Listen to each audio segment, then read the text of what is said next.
to take us through into this next phase, let's take a quick look at another video and ask the question about finding a new way. Once you stop learning, you start dying. That's what Einstein said. Retirement does not mean you sit around and do nothing. People with a zest for life find a way to still make a contribution, even start a new career. Well, I think what's been really interesting for me is that I don't feel old. I started looking at my finances quite late in life. I was already, I think, probably into my 50s when I started thinking about maybe I better make some kind of preparation. I would never have thought as a younger person in terms of slowing down being a good thing, but actually it's fantastic. I think I've gone more inward. My spiritual values are important. My spiritual life is important, and it's really just about being present and, you know, being with what's happening in the moment. I've always wanted to contribute in some way. I've always wanted to make a difference in other people's life. People have always interested me. I like finding out about them. So I get a lot of satisfaction just connecting with people and interacting with them. My whole life is interesting because of that. Alexander Forbes, securing your financial well-being. There you go. So finding your new way, what might that mean? I love the red hair. I thought it was Marianne Fassler at first, but and then I thought maybe I should wear my red hair. I don't know. Anyway. Okay, so let's talk a little bit about then this new way, this new journey, some of the decisions that we're going to be making, and somebody that's going to help us understand ourselves a little bit and also introduce us into a concept called goal-based investing is the head of retail business investment solutions at Alexander Forbes. Please welcome Gareth Johnson. A rather exciting bowl of wheat picks for breakfast this morning was Steven Gerrard between M&M and Lincoln Park. Apple. I've got two lovely daughters, beautiful wife. I've got to get up and make each day a success so I can provide for my family. Good afternoon, everybody. I trust you had a good lunch. I know it's been quite a long day. So I was chatting to a couple of my colleagues a little bit earlier, and I said I'm going to come and chat about goal-based investing, and they said to me, what do I know about gold? So let me just clarify. It's goals-based investing or outcomes-based investing. So that's really going to be the theme of the presentation through today. But I was asked to, I presented at this forum last year, and I spoke about inflation. This year I was asked to talk about pre-retirement strategies and post-retirement strategies. So being in investments, I originally had the thoughts, I'm going to come and talk to you about the different asset classes, bonds, equities, cash. I'm going to talk about local investments, offshore investments, and how when you're younger, you've got to try and be as aggressive as possible. And as you get older, you must try and get more conservative and then get into retirement. Then just throw you out to the advisors and they can advise you how you need to invest. But I actually have got a really good team there in Investment Solutions. One of my colleagues over there, she definitely led me down a different path in terms of how we should actually address this presentation. And then I also met with a guy by the name of Andrew Leventis. He's one of the wealth managers at Alexander Forbes, and he also gave me a different spin. So I've actually done a lot of research that has gone into goal-based investing, and I'm going to get to that at the end of my presentation. But before we do that, we've got to actually understand who we are, why we make the silly mistakes that we make when it comes to investing, and we all do it, myself included. In fact, I've also got a financial advisor that advises me, and the reason for that being is I can be extremely rational with your money. So when the markets are plummeting, tell you don't worry, everything's going to be okay. When it's my own money, I take a very different view. Okay, so that is why I've actually got somebody like an advisor that actually hold my hand and give me some, just bring a bit of perspective to my life when you're actually feeling those emotions.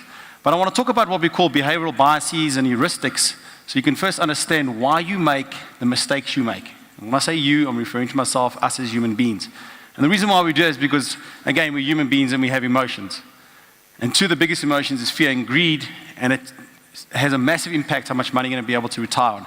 And you'll see that you can make really, really silly mistakes. So it's not about, is the industry expensive or is your advisor expensive, because regulation's dealing with that. You cost yourself between 3 to 5% per annum compounded annual growth, and this is the study's been done because we've got a CISA stats Okay, CSA is the Association for Savings and Investments in South Africa. They show where investors are pulling money out, where they're putting it into. Markets are running well, they're putting their money into equities, unit trusts. When the markets actually do sell off like it did in 2008, people take that money, cash it in and leave it in cash. You're costing yourself 3 to 5%. So don't look at your advisor when you do that. Again, you've got to control your emotions. And that is why it's good that you have a great advisor that can stand with you and actually stop you from being you. So if the only thing I can get through to you is actually stop yourself from being you and try and immunize yourself from being human. Okay, so reframing retirement. I'm actually a little bit short for time, so I'm not going to spend too much time on these slides over here. Age is not about pathology, it's about potential. I'm not going to spend too much time. I think a lot of the previous speakers have done that. But again, it's about what you're going to be doing with the remainder of your life. And the reason why that's important is that when you're looking at goals-based investing, you need to know what your goals are before you can put an appropriate strategy to meet those goals. So the first part would be goals. And again, I like us saying over here, it's not about retirement, it's about refinement. So you can either put your head in the sand and hope for the best, or you can actually put your goals out. In other words, what are your life ambitions with your advisor? Put it out there and put strategies in place to try and meet those goals. So what that will enable you to do is instead of your finances controlling you, you'll be able to control your finances. It'll give you peace of mind and you'll have a more fulfilling retirement. So preparing for retirement, I'm going to just talk about the finance side, but there's a lot of aspects, and again, like I said, a lot of the speakers have covered this. But just remember, finances is an enabler. It only enables you to grow as a person, to go on a holiday. You can't fly to Paris in money. You can't go on a ship cruise on money. You don't live in money, you don't drive money. So this fascination that we with human beings that we actually have with physical note money is quite amazing. But all it is an enabler for us to achieve the life ambitions that we want. I think once you start reframing that in your mind and then putting strategies that are in place to actually meet those specific goals, you'll have, like I said, a lot more of a fulfilling retirement. I've got these two of you. I'm not going to spend too much time. There were actually videos attached. And in fact, if you go and Google Jane Fonda, she's got quite a few YouTube video clips where she actually talks about the longevity revolution. So there's been a massive amount of revolutions we've had over the last 100 years, but she said probably the one that flies under the radar, and is probably the most important, is the longevity revolution. So what is that? We are living on average 34 years more than our great-grandparents did. So that is in effect of a second adult life that you've got to prepare for, you've got to live through, and again, you've got to have the finances through.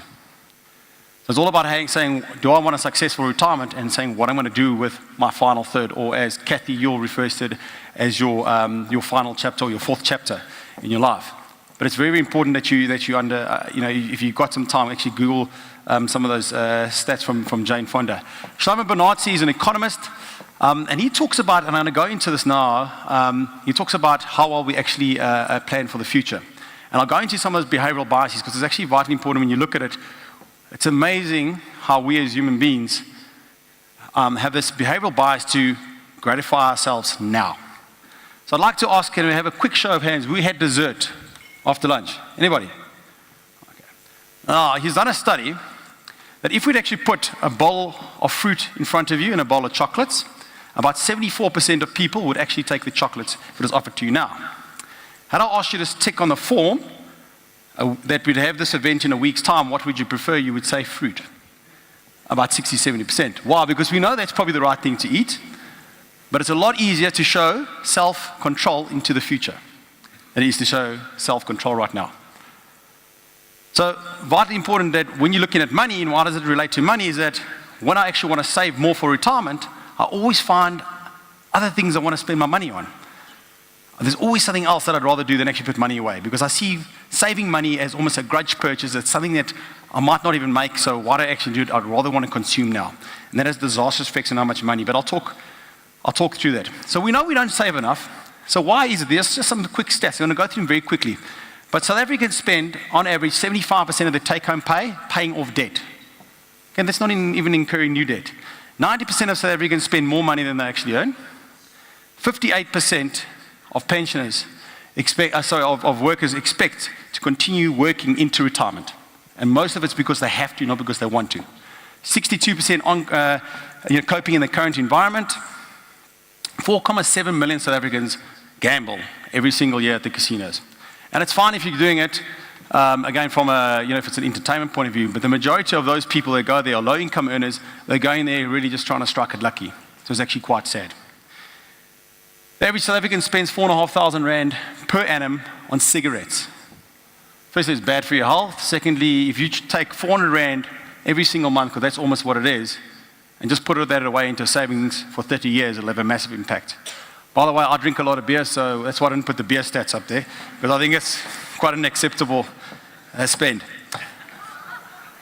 Only 54% of South Africans, 10 years or less to retirement, are actually saving for retirement.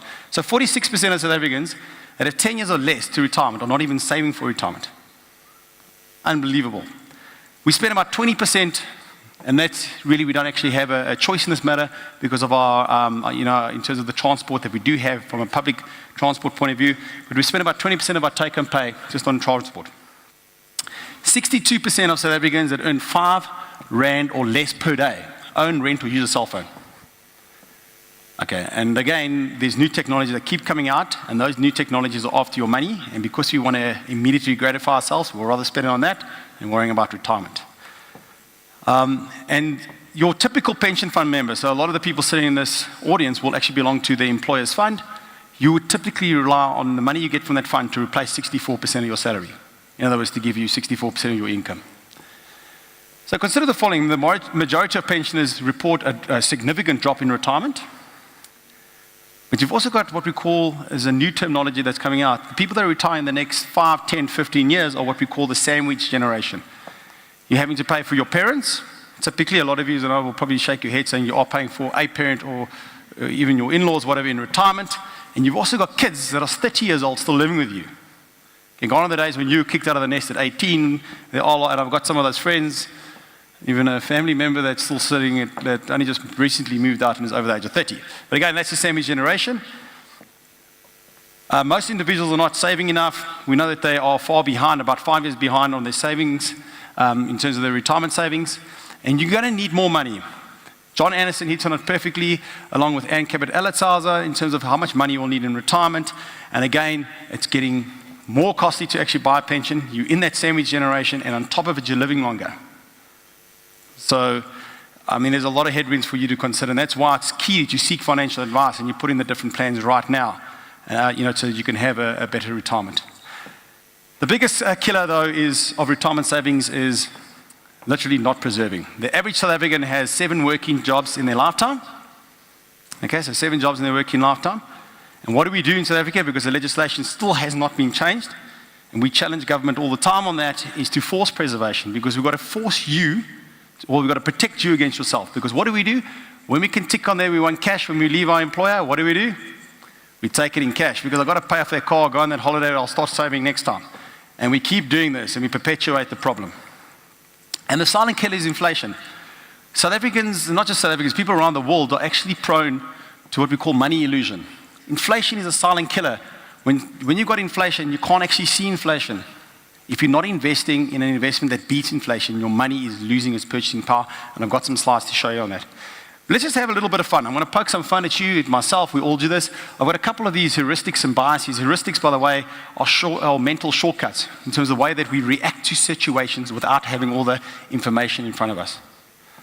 The reason why that actually relates to investments is when certain investments are running, people keep buying into it. John Anderson talked about the emotional thing. If you go on that roller coaster, when everybody's buying in, it's hurting, we feel safe, we jump in there, we're not looking at the facts. That's one of our behavioral biases, is heuristics. We do it because we're humans. But you can Google some of these. It's actually very, very interesting when you start doing some studying. You'll start shaking your head, you'll be like, I do exactly that same thing. And that is why you need an advisor to actually bring a little bit of perspective to your life and hold you through this emotional journey that you'll go through your investment lifetime and also through your retirement. So one of the things, let me just throw this out, a gambler's fallacy. If I had to take a coin now and flip it and I got heads, I flipped it again, I got heads, I got heads, I got heads 6 times. I'm going to flip the coin now again. What are the odds that I get heads? Well, it's 50-50. Okay, but a lot of us will jump out there and again just say, well, no, it can't be heads, because it's telling us that it has to be a tails now. So again, our mental heuristics, mental shortcut will automatically say, well, it can't be another heads. But when you just look at the actual facts, you've still got another 50-50 chance. But had you asked me in the beginning if I got 6 heads in a row, statistically, it'd actually be quite low that you'd get that. Okay, so those are the things you do. This is a very interesting one. I'm going to show you some little tricks that a lot of restaurants and retailers actually do to make you spend more money. And it's called anchoring. Now, I'm sure we all know the late Steve Jobs, pioneer basically of Apple.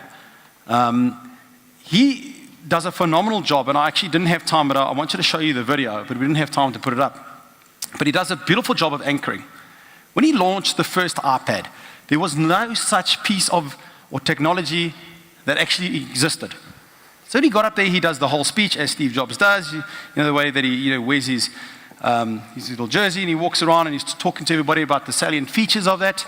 He then gets to the price, and he says, "Well, the industry has been a lot of people, the pundits and the experts, and they say this beautiful piece of technology that we got here should cost $999. Crowd thinks, well, it must be worth $999. That's fantastic. He then comes on and says, but you know what, we at Apple, we like to deliver an experience to our users, and we're going to bring this product in at $499. Everybody went crazy. It's a fantastic price. Do you even know what an iPad costs? I don't. It has never been sold before. Nobody knew what it would cost, but he anchored your expectations at $999, sold it to you at $499. You saved 50%. Well, what did we do? We bought the bloody things, and all of us have got these things, and we continue to buy them, again, because it anchors your expectations. Now, how do restaurants do this? There's 3 bottles of wine, 45, 85, and 155. My wife's actually sitting in the audience, and you know that I'll probably do this.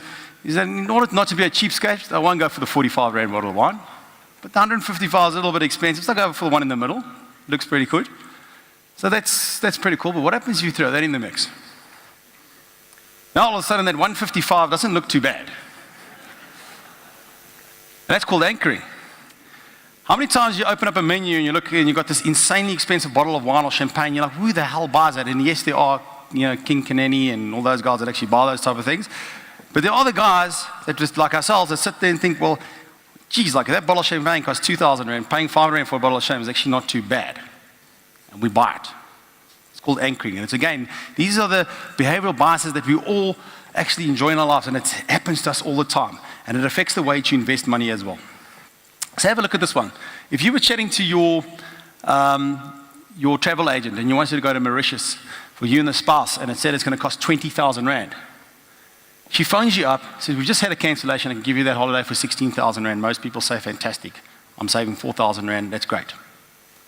However, what happens if she phones you and said, we've had a mass block booking that's just been cancelled, it's now going to cost you 7,000 rand, but I need an answer today. You say, hang on a sec, I've just got to speak to the wife. You go home, or to the spouse. You go home, you get back to 2 days later, she says, sorry, a lot of those have been sold out, but I can still give it to you now at 15,000 rand. A lot of people say, what the hell, I'm paying more than double than what I'm supposed to pay. Even though it's still cheaper. And again, we do this all the time, we perpetuate it. Here's another thing called, in terms of immediate gratification. If I gave you right now at the table, I said to you, I'm going to give you 500 rand as you walk out that door, or if you give me your postal address, I'll courier it to you, because we won't get it if you get it through the postal services, but I'll courier it to you, I'm going to give you 600 rand next month. Most of you would take the 500 rand now, okay, because we know we can actually feel we want it now. If I said to you, I'll give you 500 rand in 12 months or 600 in 13 months, guess what? The study says a lot of people will take that. Again, it's easier to defer into the future, but when it's sitting right in front of me, I want this stuff now. And that is why we save less than what we should. How many times do we do it? I do it all the time. We've got an option on our staff fund. Once a year, you can actually increase your contribution rate.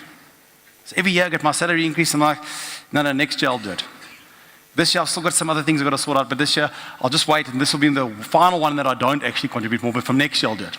And every single year I play these games with myself, and I continuously do not contribute more. I make these mistakes myself. So I'm up here telling you, we all do that. And I'm sure a lot of us will shake our heads and say, we do that. Instead of contributing to an RA, we'll find other ways to spend our money. And don't get me wrong, the retailers help us spend our money. All these gadgets that come out there, and we actually want to take us, take some money out of our pockets. Relativity.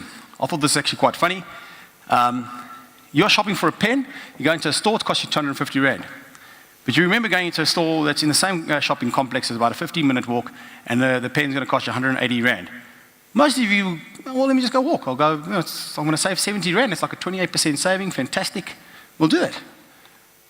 But how does this change? I'm buying a suit for 4,550. Someone whispers in my ear, don't worry, you can actually get that suit for 4,480. It's 50 minutes away. You're still going to save 70 Rand. Most of us say no. What is 70 Rand on 4,450? It's insignificant. But when you open your wallet and there's 70 Rand stuck in there, it doesn't care how it got there. It's still 70 Rand. And you can spend it, but we do this.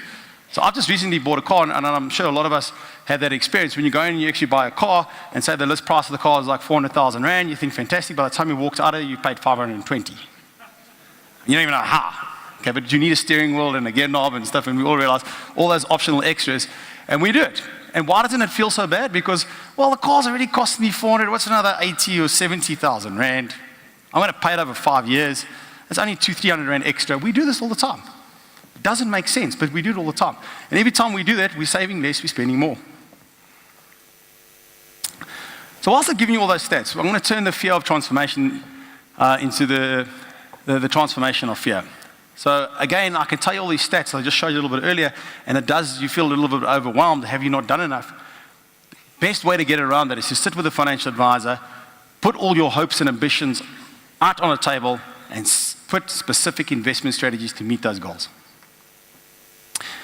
Okay, so like I said, you can either forget everything and run, or you can face everything and rise. The choice is yours.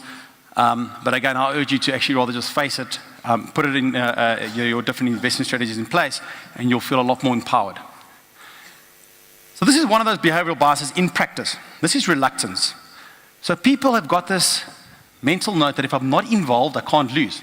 So in other words, if I'm not involved in the stock market, I actually can't lose money. So I'll take my money, I'll listen to what my great-grandfather said and put it on my pillow. I can't lose money. But just purely inflation. Remember I told you inflation is the biggest, it's a silent killer. You don't see inflation, but every single day inflation is going up, things are getting more expensive. So if you had 100 Rand in 1987, it would be worth 11 Rand 75 today. So it's an inverse graph. So all it's saying is that a basket of goods that cost me 11 Rand 75 in 1987, that same basket of goods now costs me 100 Rand. That's purely the power of inflation. That is why when you invest, you've got to beat inflation. So if you just took that 100 Rand and put it into a cash money market fund, it would have probably given you about a 7% return. Inflation sitting at about 6 over that period, it would have grown to 2,200 Rand. Now people say, well, again, I'm not involved in the stock market, so I can't really lose.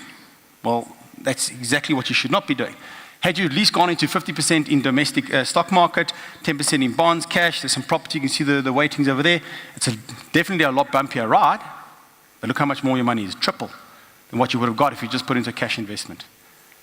Again, it's the same old thing. You've got to take some risk and reward in life.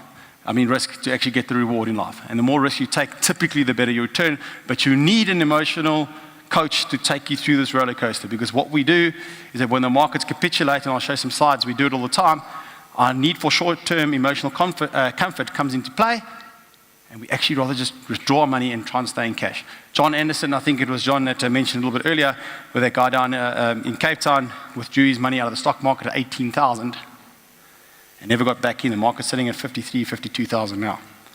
But remember, he also anchored his mind at 18,000. And he was waiting for the market to come back. He's still going to wait.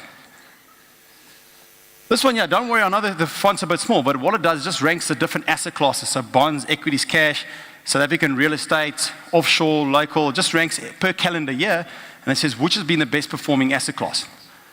So I'll rather just take you through the coloring.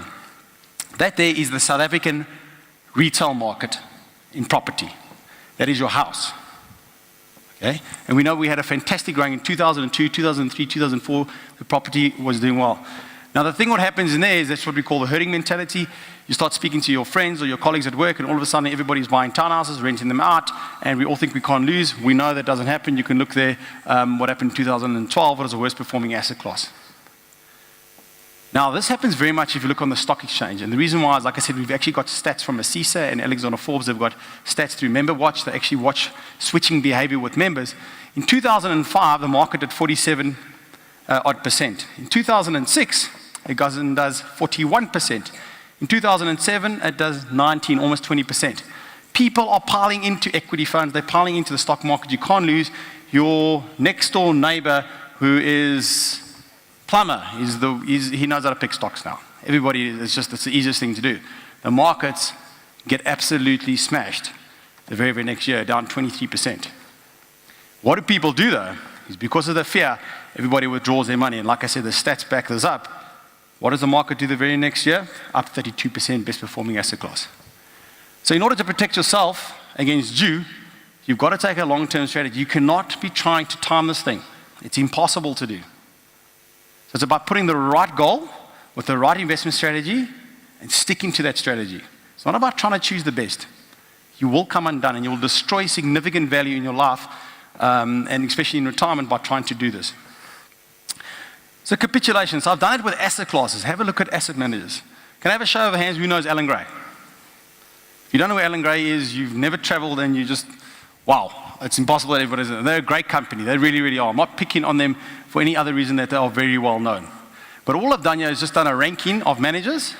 And this looks at the mandate given to these managers to manage bonds, equities, cash, local, offshore. They've got complete autonomy as to how they want to manage that money. And it just shows you the ranking. Now, I've picked out Alan Gray. You'll see, and I've circled them, how they jump around. So if you're asking your financial advisor to choose you the best performing asset manager, it's impossible for him to do that. So again, I say diversify across asset classes, diversify across asset managers. You can either utilize a company like ourselves, and that's my only little sales pitch I do, Investment Solutions. We actually blend managers, or you could actually try and take one or two managers yourself.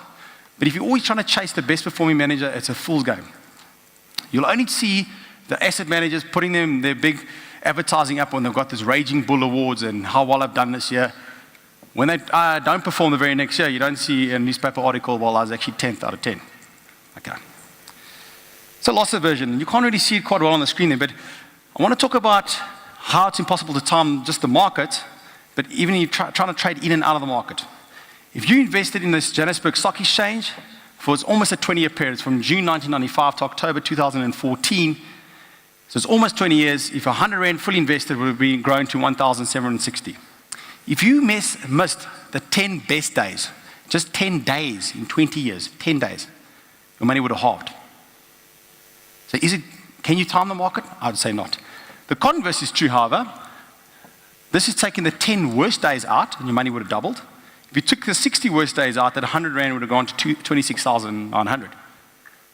So what you're saying to us is rather just get us out of the bad days and keep me in the good days. Well, let me show you that that's also impossible. Have a look at this. I've actually put the days up, the best 15 days, and that'll be on your left-hand side, and the worst 15 days on the Johannesburg Stock Exchange over the same period. Have a look at that. 29th of October, the market does 7.7% in 1997. 7.7%. Some money market funds give it to you in a year, gave it to you in one day. It's a great return. On the 31st of October, it gave you 5%. Fantastic. But look what happened in between those days. 27th of October, 1997, minus 6. 28th of October, minus 12 almost, minus 11.9. And then the very next day, it's up 7.7, and then 2 days later, it's up 5. You've got some of the worst trading days and the best trading days in 1 month, but not even in 1 month, over a space of 5 days. It is impossible to try and time this thing. And all you're going to do is import a lot of fear into your own heart and a lot of anxiety that you don't need. Get a goal, put a strategy in place, stick to it. Okay, so diversification is key. If you want to get over yourself, overcoming the cost of being human, is make sure that you're invested. Your money needs to work for you.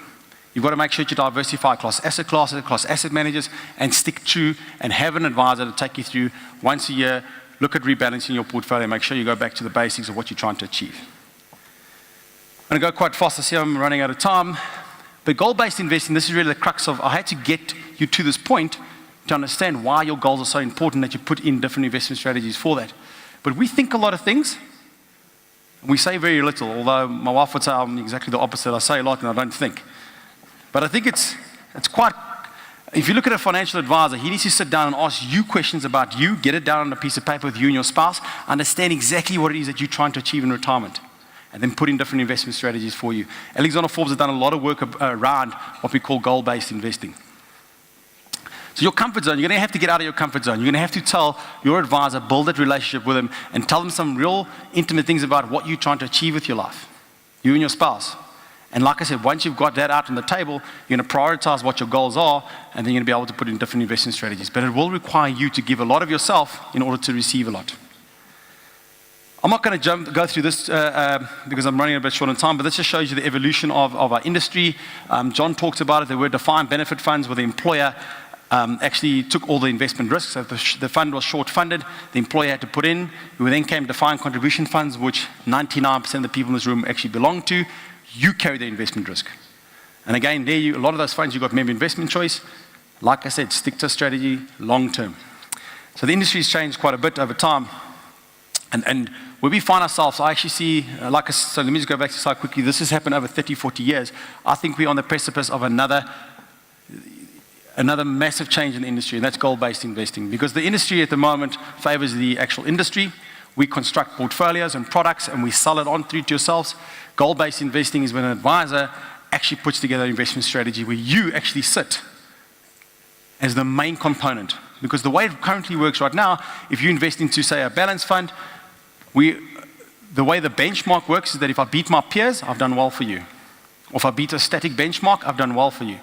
It's not relatable. It means nothing to you whether or not you're in the top quartile or the top 25% performing managers. What does that mean to you? You need to actually bring this thing in. I need to put you at the focal point of goal-based investing and then actually create strategies around it. So goal-based investing is for you to attain specific life goals. It's not about getting you the best performing fund. It's about getting an investment strategy that is applicable for the goal you want.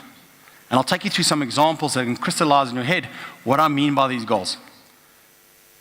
But it's vitally important that we put the appropriate strategy together. So the objective is not to target this massive amount of money that you want to get at retirement. It's about having specific investments for each goal. So what we do with that goal, a goal is typically, say for argument's sake, I want to get a car in 5 years, a new car, and I might want to spend 200,000 Rand. That's a goal. I know my term is 5 years. I know the goal is 200,000. I've now got to sit down with my advisor and say, how am I going to fund this thing? You might want to go on a holiday. You might want to pay for your grandchildren's education. Your grandchild might just be born right now. You've got 18 years in which to save up for it. That's an 18-year time horizon. Your advisor can sit down with you and say how much you probably need in 18 years. That's what I mean by goals. Each one will have a different strategy. It's not just putting all your money together and just hoping for the best, because that's what we do right now. And it doesn't give you any comfort by me telling you that you were, like I said, in the top quartile in terms of performance. So like I said, it makes investing a lot more tangible. So all I'm doing is taking your goal and making it a liability, because a liability is effectively saying what is the cost of that goal and putting investment strategy. So let's look through an actual example. Like I said, on the left side, you'll see there, you might want to buy a new car, pay for your grandchildren's education. You might want to go on a holiday. You might want to go on a holiday domestically once a year to Cape Town, because your kids have moved down there and you actually want to go and visit them. That might be a goal. Every single year, you need 20,000 Rand or 30,000 Rand. That's a goal. But it's a year in terms of how long I need to get to 20,000, and I got to know that money's got to be quite liquid. Specific investment strategy. Now the example I'm going to use is, assume that you said to me in 5 years, I actually want to go and finance a car, I need 200,000 Rand in 5 years. How do I get there? What's a very different investment strategy to going on a holiday once a year? Okay, so what do we do? So we'll look at it and say, well fine, how do I actually give you the investment return that you need? Well, it's how do you finance it? So where do we start? I've got 3 scenarios here. If you, as the investor, said to me, I've got 115,000 Rand and I need that to grow to 200,000 Rand, please help me with that. Now that's a goal-based investing. You need 11.4%. It's a simple mathematical calculation. You need 11.4% return. In order to get that, I need to put you in an investment strategy that is about 40 to 60% in equities. That's quite simple. That's how we got to do it. If you, however, you said to me, I've got no money up front, but I can give you 2,300 Rand per month, I'm going to have to achieve 14.8% per annum return to get you to 200,000. In order to achieve that, I actually have to be quite aggressive with your money. I have to put 90% of it in equities, 90% in the stock market. So the great thing about investing is be able to tell you what your reality is. You've got a much greater probability of achieving it on the first one than you do with the second one. And why is that? Because you've got less money in the stock market. The stock market, if there's one thing about the stock market, over long term it does give you the right returns. Over short term, it can be extremely volatile.